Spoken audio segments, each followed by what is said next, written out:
నమస్తే అండి. ఈరోజు నేను చికెన్ ఫ్రై చేస్తున్నా. దానికోసం ముందుగా ఒక 3/4 కేజీ చికెన్ తీసుకొని శుభ్రంగా కడుక్కున్నాను.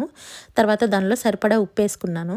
1 టీ స్పూన్ ధనియాల పొడి, హాఫ్ టీ స్పూన్ జీలకర్ర పొడి, సరిపడినంత కారం, అంటే ఎవరు తినగలిగినంత కారం వాళ్ళు వేసుకోండి.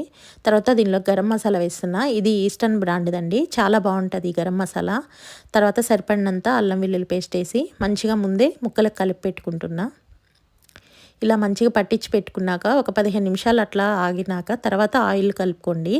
ముందే ఆయిల్ కలిపితే మసాలా ముక్కలకి పట్టనివ్వదండి. అందుకే కాసేపు తర్వాత ఆయిల్ కలుపుకోండి. తర్వాత ఒక చిన్న మీడియం సైజు ఉల్లిగడ్డ సన్న ముక్కలుగా కట్ చేసుకుంటున్నా.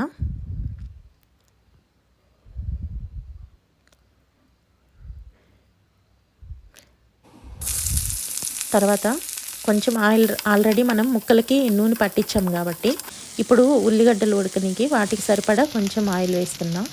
తర్వాత నేను యాక్చువల్గా అది పులుసు పెట్టాలని అన్నీ కలిపి పెట్టాను, కానీ ఆఖరిలో అది ఫ్రై చేయాలని అనుకునేసి అందుకోసమే ఇప్పుడు యాడ్ చేస్తున్న. ఫ్రైకి కావాల్సినవి లవంగాలు, దాల్చిన చెక్క, యాలకులు అంతే అండి. ఇంకా వేరే ఎక్స్ట్రా ఏమి వేయాల్సిన అవసరం లేదు.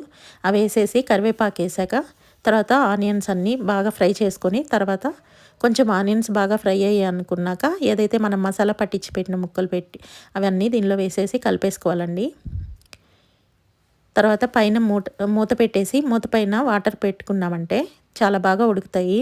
మనం లోపల ఫ్రై చేయాలి కాబట్టి ఎక్కువ వాటర్ యూజ్ చేయొద్దండి. కాబట్టి పైన మూత పైన కానీ వాటర్ పెట్టుకుంటే లోపల వాటర్ మనం ఎక్కువ వేయకపోయినా చాలా నీట్గా ఉడుకుతుంది.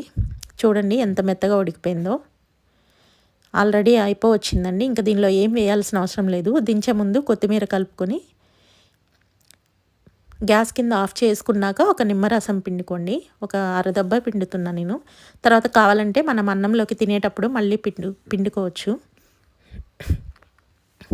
ఫ్రై అయినాక కంపల్సరీ నిమ్మకాయ పిండుకుంటేనే దాని టేస్ట్ బాగుంటుంది. కానీ గ్యాస్ కింద ఆఫ్ చేశాక మాత్రమే మనం నిమ్మకాయ పిండుకోవాలి. ముందే కానీ పిండామంటే వేడి ఎక్కువ తగిలితే నిమ్మకాయ రసం చేదు వస్తుందండి. చూడండి ఎంత బాగా అయిందో. చాలా అంటే చాలా టేస్టీగా ఉంటుంది. కంపల్సరీ ట్రై చేయండి.